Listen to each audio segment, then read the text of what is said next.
nos presenta tres tipos de corazones. En primer lugar, por favor, ustedes agarren sus boletines. Vamos a ver, ¿qué me enseña el libro de Samuel? En primer lugar, Samuel me dice que yo debo de tener un corazón conforme al corazón, en la pantalla, por favor, de mis padres. Allí lo tenemos en la pantalla. Escriba la palabra corazón o dibuje un corazoncito. A lo mejor tiene tiempo que no dibuja corazones. Samuel, en primer lugar, nos enseña que debemos de tener un corazón conforme al corazón de nuestros padres. El libro de Primera de Samuel, escuche bien esto, es bien importante. ¿Sabes por qué? Porque muchos han malinterpretado el primer y el segundo versículo de Primera de Samuel. Muchísimos lo han malinterpretado. Aquí voy a explicarlo. El libro inicia con el versículo, capítulo 1, versos 1 y 2, mencionando a un varón llamado Elcana. El versículo 2 dice que Elcana tenía dos chiquilinas, dos esposas, dos mujeres. Muchos de allí lo malinterpretan y dicen, oh, wow, la Biblia dice que tenía dos ese gran hombre. ¿Por qué yo no puedo tener dos en el siglo XXI? Voy a explicarlo, es importante saber eso. La primera esposa se llamaba Ana. Si gusta, escriba la palabra Ana. Ana significa gracia. Gracia, o sea, una mujer graciada, una mujer buena, en otras palabras. Pero Ana, su primera esposa de Elcana, era estéril, o sea, no podía tener hijos. La segunda esposa, escríbala, se llamaba Penina. Penina. Penina en el hebreo significa rubí. Era la segunda esposa de Elcana. Y Rubí sí le había dado dos hijos a Elcana. Recuerden que Elcana es el esposo. Elcana, esposo. Dos mujeres. La primera se llamaba Ana y era estéril. La segunda se llamaba Penina y le había dado dos hijos. O sea, dos mujeres, dos caminos. ¿Cuántos se acuerdan de eso? Increíble. Aquí tenemos dos mujeres. ¿Por qué?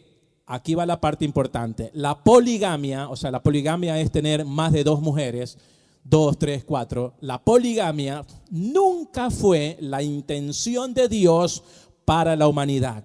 Dios no aprueba la poligamia. ¿Dónde está eso?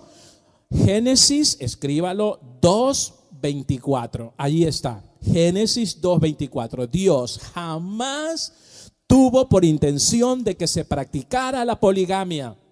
Usted dirá, pero ¿por qué este rorro de los rorros entonces tenía dos?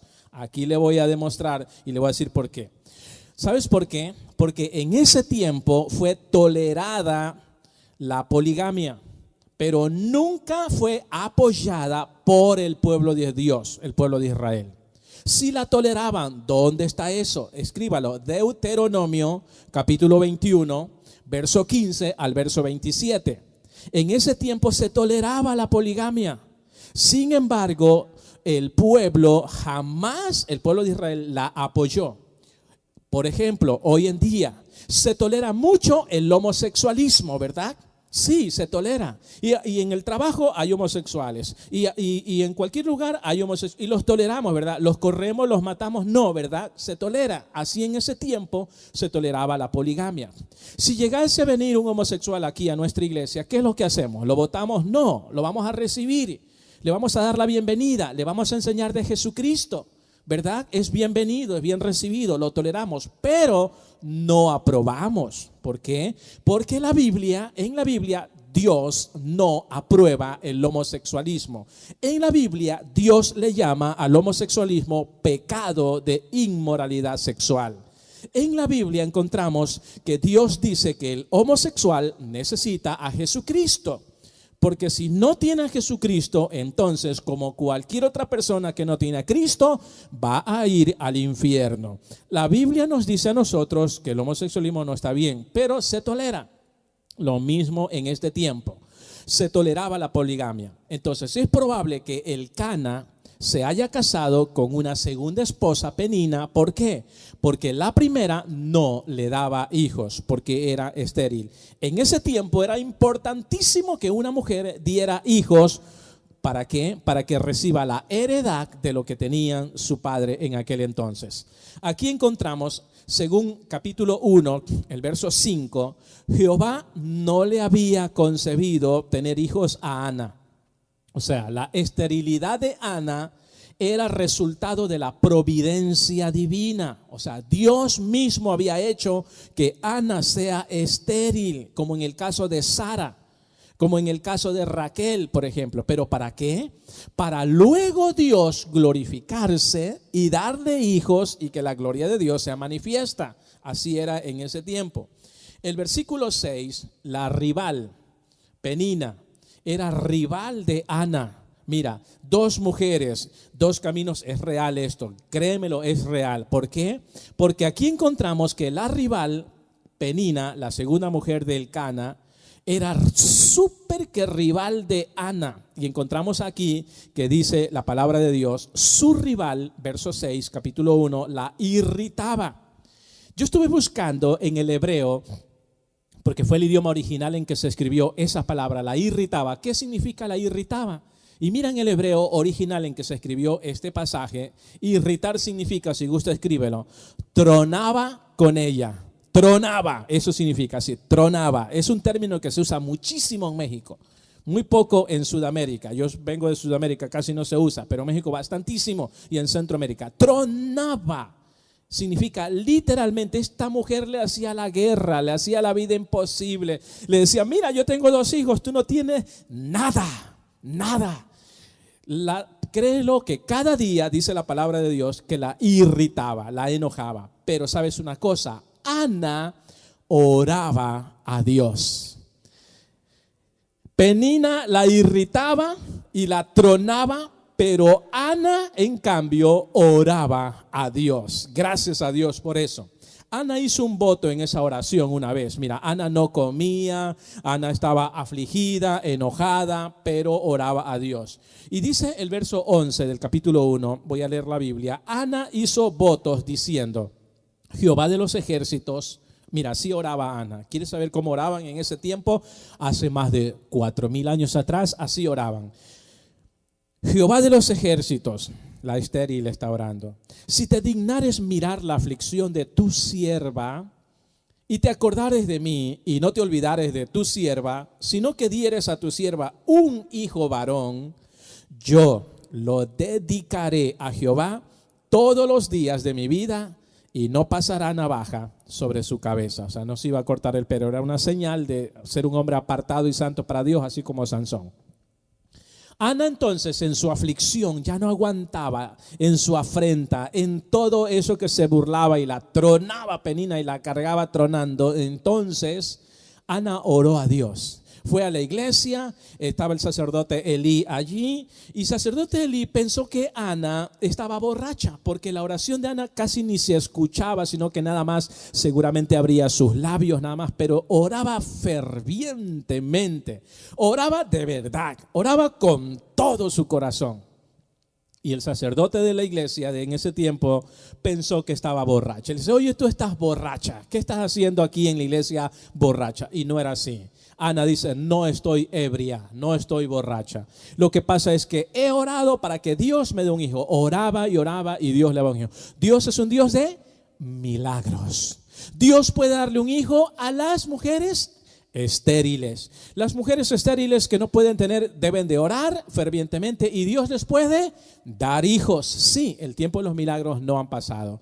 Una vez viene y Dios le responde y le dice, sí, te voy a dar un hijo. Total, quedó embarazada Ana por primera vez. Y ahora sí, nació. Y cuando nació su hijo le puso Samuel. Qué buenísimo. Y Samuel, ¿sabe lo que significa? Significa nombre de Dios. Eso significa Samuel, nombre de Dios. Le puso por nombre Samuel, bellísimo. Y encontramos allí que una vez que dio a luz, subía su esposo Elcana con Penina, siempre 3 veces al año iban a adorar a Dios a un lugar muy lejos allá en Jerusalén. Pero Ana dijo, ¿sabes qué?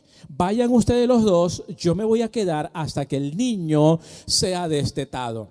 ¿Por qué? Porque yo prometí a Dios que si me da un hijo, yo se lo voy a dedicar a él por el resto de su vida. Y así hizo. Seguramente 2 a 3 años pasaron hasta que el niño fue destetado. Entonces llega Ana y se lo presenta, lo lleva a la iglesia. ¿Dónde está eso? Todo el primer capítulo, léalo y allí está. Los versículos 12 al 28, allí está. Ana ya llevó más o menos entre 2 a 3 años, cuando ya el niño ya no necesitaba pecho, estaba ya destetado, lo llevó y lo presentó a la iglesia. Ana cumplió lo que ella le había prometido a Dios. Si me das un hijo, yo te lo dedicaré a ti todo el resto de su vida. ¿Cómo es eso de dedicarlo? Ella lo hizo de esta manera. 2 a 3 años, ya no necesitaba de pecho el niño, lo vistió, le hizo túnicas, le hizo ropita, armó una maletita y le guardó toda la ropa y corrió, ahora sí, viajó lejos a Jerusalén, lo llevó al templo y dijo al sacerdote de la iglesia en ese tiempo llamado Elí: aquí está. ¿Te acuerdas que yo vine a orar y tú me dijiste que yo estaba borracha? ¿Te acuerdas de eso? Mira, no estaba borracha, Dios me concedió el hijo, escuchó mi oración, ahora lo vengo a entregar aquí. Porque Dios me lo dio, entonces yo se lo voy a entregar a él. Y lo dejó en la iglesia de 2 a 3 años por el resto de su vida. Nunca más lo sacó de la iglesia, lo entregó, lo dedicó, dijo: aquí se va a criar él, lo dedico a Dios. Comenzó a servir Samuel desde tempranita edad, desde niñito se crió en la iglesia y comenzó a servir. Llegó a ser el último juez de Israel y llegó a ser el primer profeta de Israel. Sirvió a Dios por el resto de su vida. Se calcula que murió más de 80, 90 años, pero murió sirviendo a Dios. Nunca se apartó de Dios. Nunca dijo: me voy a dar un break al mundial. Y se fue al mundo por 1 año, 2 años y regresó otra vez a la iglesia. No dijo: me voy a tomar un descansito y me voy a ir unos 2 mesecitos al mundial, al mundo, a pervertirse, a dañarse. No dijo eso. Desde que lo llevaron hasta el último día de su vida, él sirvió a Dios. Buenísimo. Por eso, en primer lugar, estamos mirando, Samuel nos enseña que debemos de tener un corazón conforme al corazón de nuestros padres. Todo padre desea lo mejor para sus hijos. ¿Sí o no? Padres que están aquí, ¿desean ustedes todo lo mejor a sus hijos? En el matrimonio, en el trabajo, cuando ya están viejos, en todo. ¿Sí o no? Todo queremos lo mejor para nuestros hijos. La segunda pregunta es: ¿ya dedicó sus hijos a Dios? ¿Ya los entregó a Dios? Eso es lo que nos está enseñando Primera de Samuel. Ya dijo: pastor, aquí está mi hijo, póngalo a servir en algo. ¿Ya hizo usted eso? Pastor, aquí está mi hijo, por favor, ¿podríamos involucrarlo en algo? ¿Ya lo dedicó en esa área, en esa parte? ¿Ya lo hizo? Eso es lo que nos enseña el libro de Samuel. ¿Usted viene con ellos a la iglesia, los trae o los deja en la casa? O de repente hacen un berrinche y dicen: ok, quédate esta vez. Cuando estamos hablando de dedicar, el libro de Samuel es lo que nos enseña hoy en el siglo XXI. La Biblia es tan fresca, es un pan tan fresco y tan moderno para el siglo XXI, que nos enseña a los padres que cuando tengas hijos, dedícaselos al Señor y ponlos a servir en una congregación.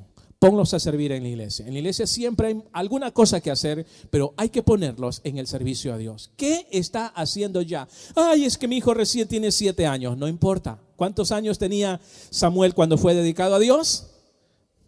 2 a 3 años. Y ya lo llevó a la iglesia. Era un niñito. Elí allí lo crió. Elí tenía 2 hijos. Y los 2 hijos del sacerdote Elí que estaban en la iglesia eran perversos. O sea, los 2 hijos del sacerdote eran perversos. Se robaban las ofrendas de la iglesia. O sea, las ofrendas en ese tiempo eran cabritos, eran ovejitas. En ese tiempo las ofrendas eran de harina, de palomitas, de animalitos, de frutos de la tierra. Así eran las ofrendas en ese tiempo porque no había el dinero. Y ellos se robaban las ofrendas de la iglesia, se robaban la carne de la iglesia, la carne con grasa les encantaba, se la robaban. Es más, eran tan perversos, que hasta se acostaban con las jovencitas que servían en el templo, cometían fornicación.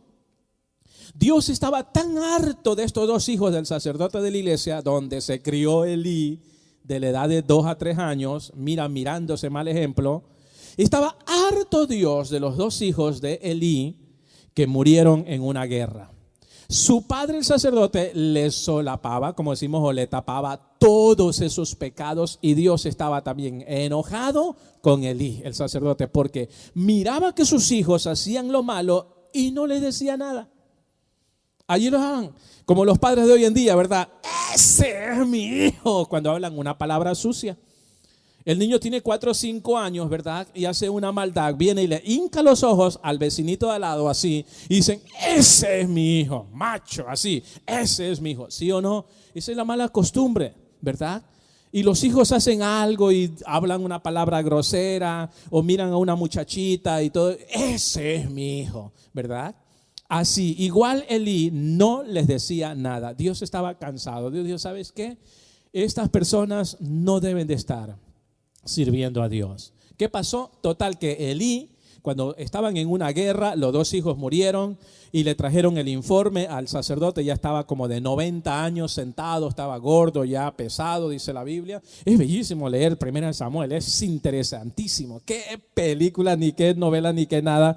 La Biblia es bien interesante, me encanta eso. Estaba sentado ya bien gordo, le trajeron la noticia y le dijeron, hey, tus dos hijos han muerto.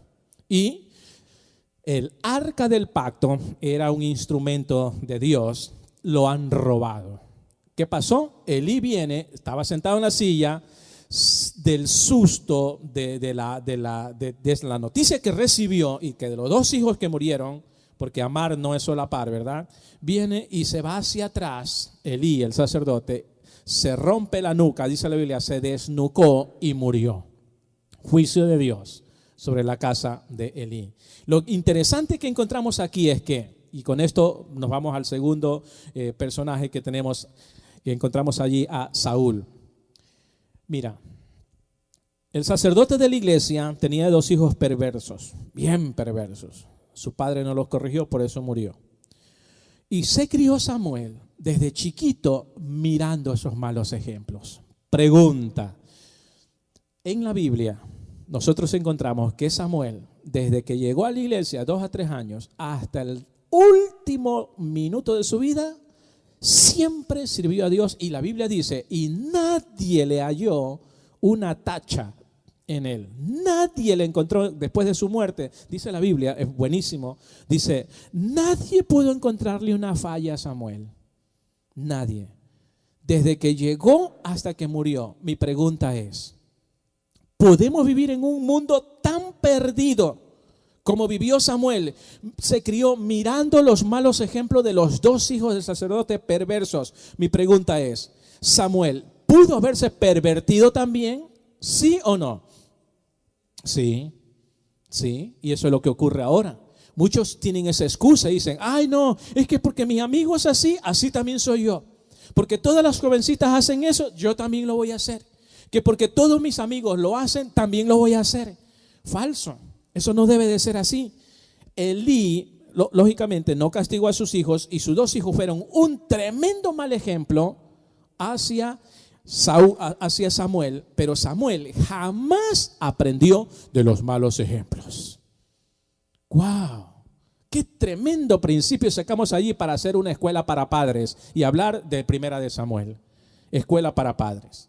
Y dar unas conferencias, unos talleres, escuela para padres. ¿Por qué? Y enseñar a los padres cómo criar a los hijos, y enseñar a los hijos que, aunque vivamos en medio de gente perdida y perversa, nosotros tenemos la decisión de perdernos o no perdernos, como lo hizo Samuel. Samuel no siguió el mal ejemplo. Increíble. En segundo lugar, escriba usted allí. ¿Qué me enseña Saúl en segundo lugar? Saúl me enseña que no debo de tener un corazón conforme a la voluntad del hombre. En segundo lugar, el primera de Samuel me enseña en la vida de Saúl que yo no debo de tener un corazón conforme a la voluntad del hombre. La Biblia dice que el pueblo de Israel ya quería un rey. Todos los demás pueblos paganos tenían reyes y los reyes los guiaban y los dirigían. Pero el pueblo de Israel no tenía rey. ¿Sabes por qué? Porque el rey del pueblo de Israel era Dios. Jehová, Dios de los ejércitos. Ese era el rey. O sea, el gobierno en ese tiempo de todas las demás naciones era un gobierno monárquico. O sea, el rey era un ser humano, monarquía. Moría el rey, venía otro rey. Pero en ese tiempo, hablando de política, al pueblo de Israel no tenía rey. Y el tipo de gobierno del pueblo de Israel, el pueblo de Dios, era un gobierno teocrático. Dios, gracia, gobierno.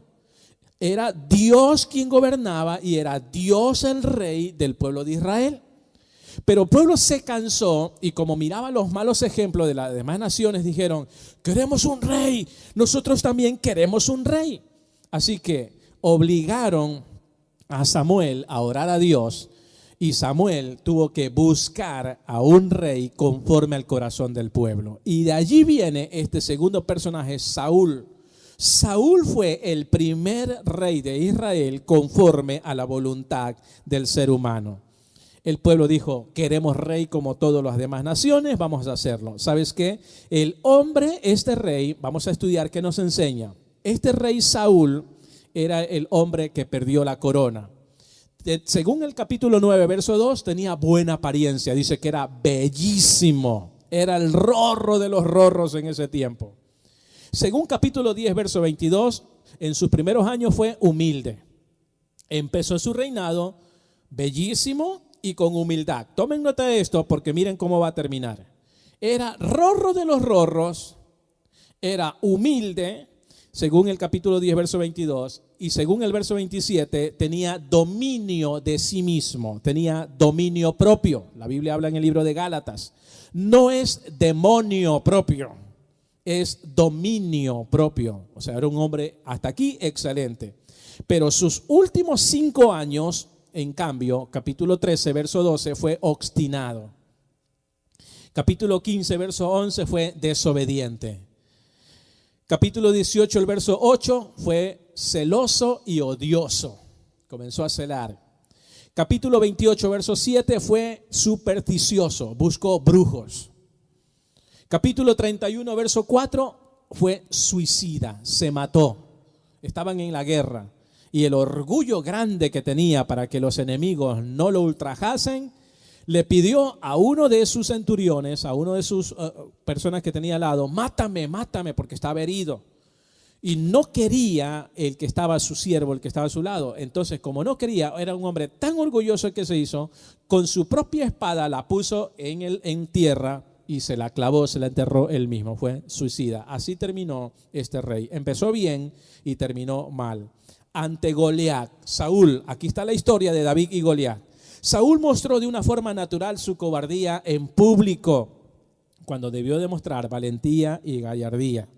Ante David, este rey Saúl se comportó como un perdedor. Utilizó la envidia como un motivador de sus acciones, según capítulo 18.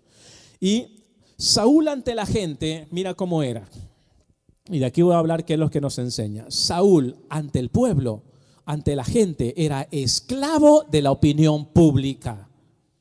Y lo que nos quiere enseñar aquí, primera de Samuel, en el segundo parte de este sermón, es que no debo de ser esclavo de la opinión pública. ¿Qué es convertirse en esclavo de la opinión pública? Saúl se cuidaba de todo mundo, se cuidaba él. Increíble. Mostró su peor actitud y su mayor debilidad fue ser destituido como un rey. Le interesó más lo que la gente dijera. ¿Dónde está eso? Capítulo 15. O sea, primera Samuel es buenísimo. Capítulo 15, él estaba más interesado en lo que la gente dijera de él. Ojo con eso. Hay que tener mucho cuidado. Esto nos enseña a nosotros. No te conviertas en esclavo de la opinión pública. La gente siempre va a hablar de ti, sea bueno o sea malo. Si haces cosas buenas, van a criticarte. Si haces cosas malas, también van a criticarte. Lo cierto es que todo mundo va a hablar de ti. No seas esclavo de la opinión pública. Conviértete en lo que Dios planeó en que te convirtieras. Hazle caso a Dios. Mejor escucha, no la opinión pública, no al mundo entero que te rodea. Mejor escucha la opinión de Dios en este sagrado libro. Escucha mejor lo que Dios dice aquí en este sagrado libro.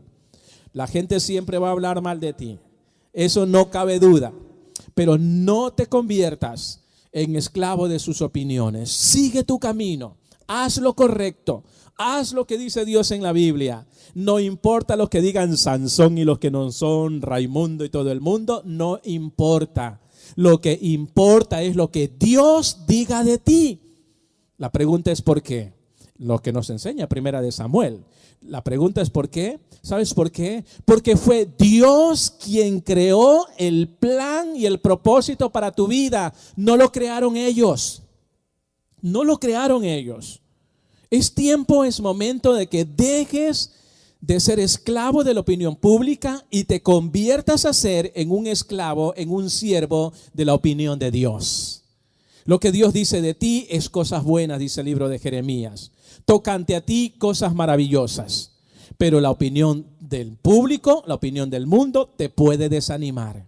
Ellos no crearon el plan y el propósito de Dios para tu vida. Don't worry, be happy. Tú sigue adelante, no te preocupes, sé feliz. Deja, dijo Don Quijote de la Mancha, ¿se acuerdan los que han leído esa novela Don Quijote de la Mancha? Que cuando los perros ladran es porque vamos por un mejor camino. Eso dijo Sancho Panza, si has leído la historia de Don Quijote de la Mancha.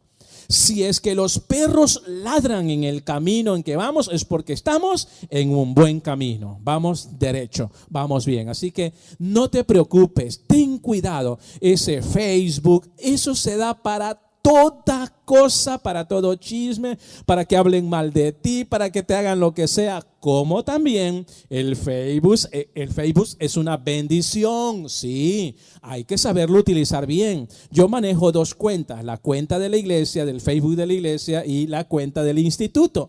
A mí me va bien, súper que bien. Yo he ayudado bastantes personas con el Facebook, hay que utilizarlo bien, pero ten cuidado, diga conmigo. Ten cuidado, dígale a su vecino, ten cuidado. Número 3, y con esto terminamos. El tercer personaje que tenemos en 1 Samuel es David. Escríbalo por favor. David me enseña que yo debo de tener un corazón conforme al corazón de Dios. Al corazón de Dios. Dice la Biblia, Jehová se ha buscado un varón conforme a su corazón, al cual Jehová ha designado para que sea príncipe sobre su pueblo. En la Biblia, el parámetro de un corazón perfecto es el de David. ¿Qué vio Dios en David para que lo elogie grandemente? ¿Qué fue lo que vio Dios en David para que diga, este hombre tiene un corazón conforme a mi corazón?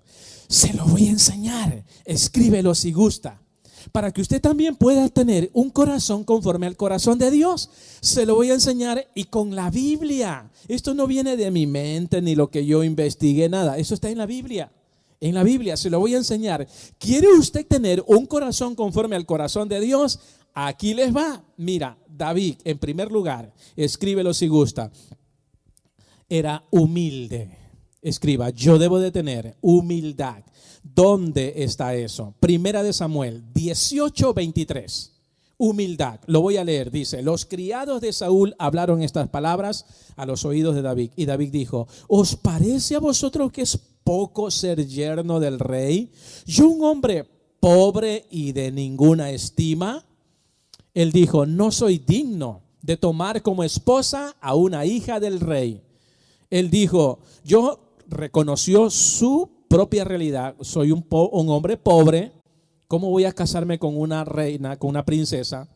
Y no tengo ninguna estima. A mí nadie me quiere, no soy mucho. Aquí está demostrando humildad. Si usted quiere tener un corazón conforme al corazón de Dios, Usted y yo necesitamos, en primer lugar, humildad. Y sabes una cosa, y esto lo dijo a pesar de que David ya había sido ungido como rey. Mira, ya siendo un rey dijo estas palabras, siguió con la misma tarea que tuvo, mantuvo una actitud humilde, aunque ya era rey. De veras, siempre se mantuvo humilde. Tienes un buen trabajo, mantente humilde. Tienes una bonita esposa, mantente humilde, no busques otra. Tienes un buen esposo, mantente humilde, no busques otro. De veras, otra. Tienes una buena casa, mantente humilde. No menosprecies ni hables por los que no lo tienen o los que viven rentando. No critiques. ¿Sí ves? Humildad, necesitamos humildad. Tienes un excelente carro, mantente humilde, no lo pretendas. Mantente humilde. Tienes un título, cualquier título que sea, mantente humilde. De veras. Yo he aprendido eso y cada año que pasa, cada año que cumplo, digo, eso yo lo necesito y yo estoy trabajando en eso. Yo quiero mantenerme humilde, de veras. Y cuando yo voy de conferencias a otros lados, la gente pregunta, wow, nos imaginamos que su iglesia es una iglesia inmensa, una iglesia grande, 400, 500, 1000, 2000 personas usted está pastoreando. Le digo, no, no es así. Yo amo lo que estoy haciendo, amo a la gente de mi iglesia. Somos poquitos, pero los amo y me mantengo allí humilde. ¿Sí se da a entender? Hay que mantenerse humilde. Necesitamos la humildad en todo lo que hacemos. Mantengámonos. ¿Conoces algo? Mantente humilde.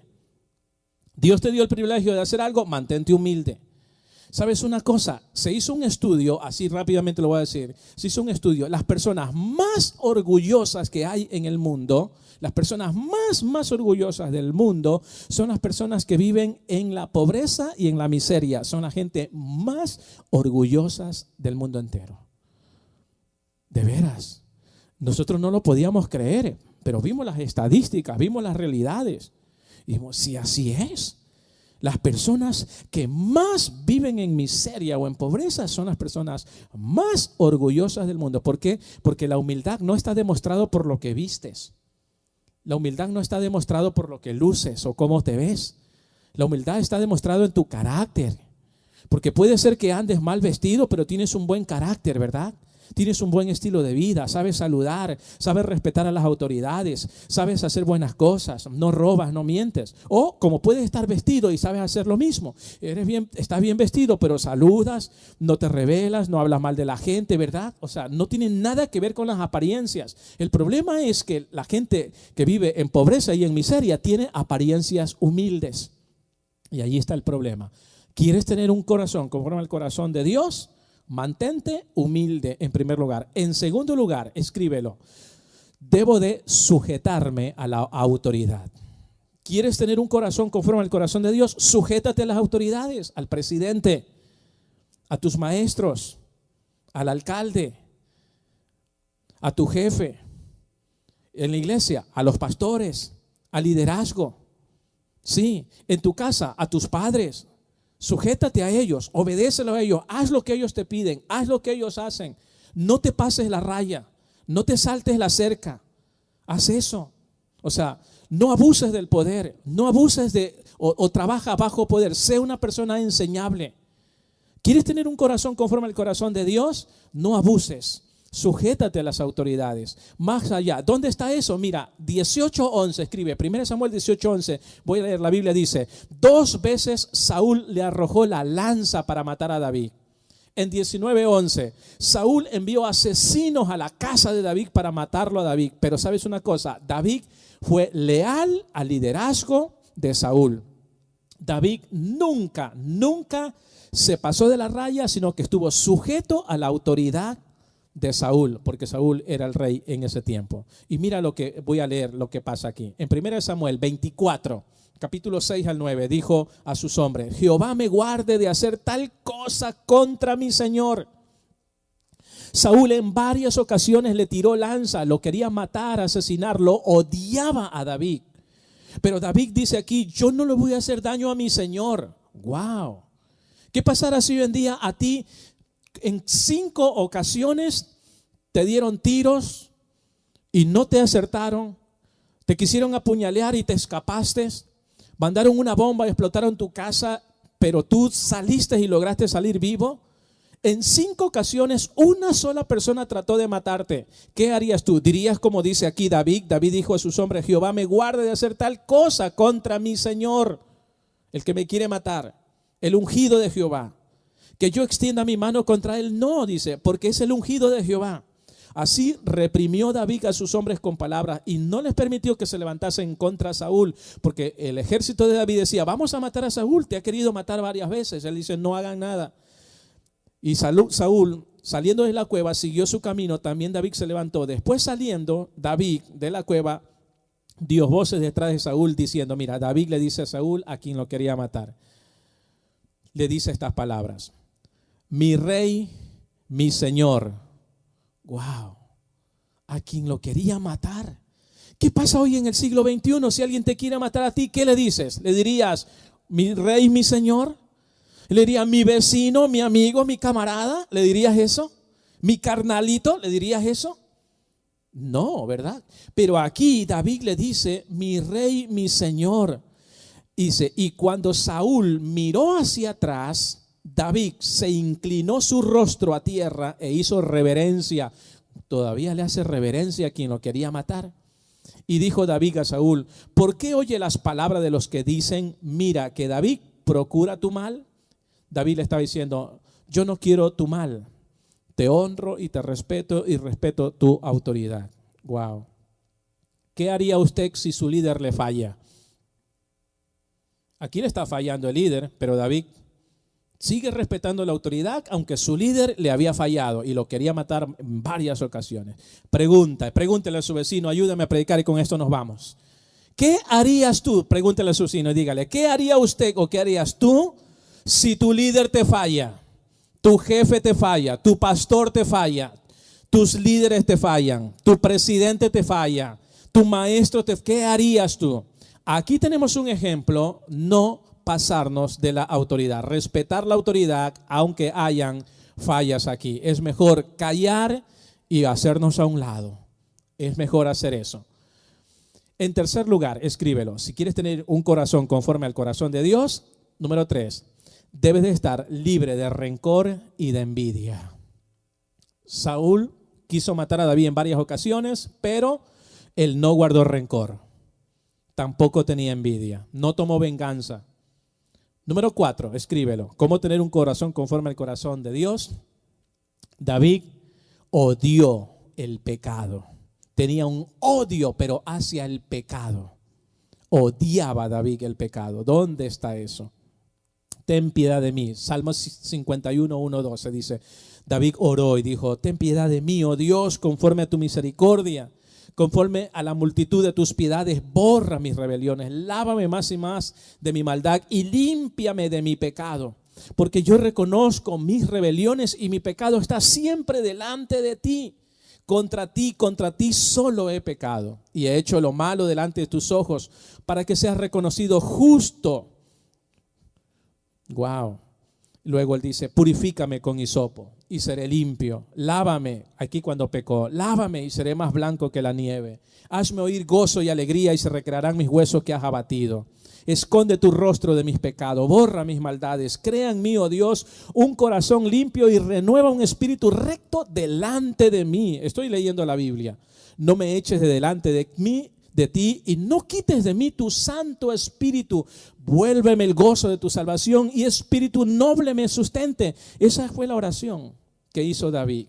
Increíble. Yo me aprendí esta oración y cada vez que yo peco, yo hago esta oración.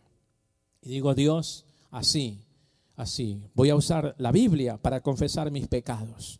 Entonces yo me aprendí estos versículos. Yo tengo ya más de 20 años usando este versículo.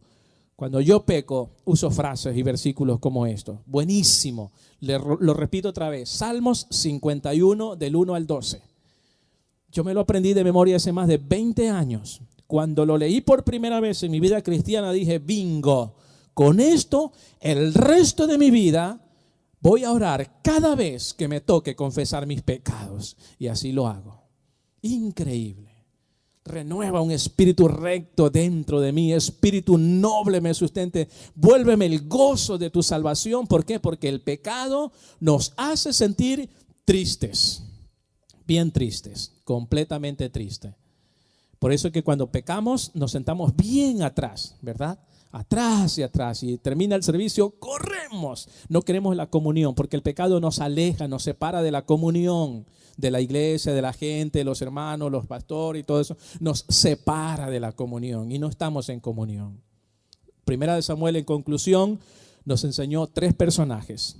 Samuel, que yo debo de tener un corazón conforme al corazón de mis padres. Mis padres desean lo mejor. Como hijo, yo tengo que obedecer a mis padres. Número 2, no debo de tener un corazón conforme al corazón del hombre. Saúl, de ninguna manera. Y número 3, David, yo debo de tener un corazón conforme al corazón de Dios.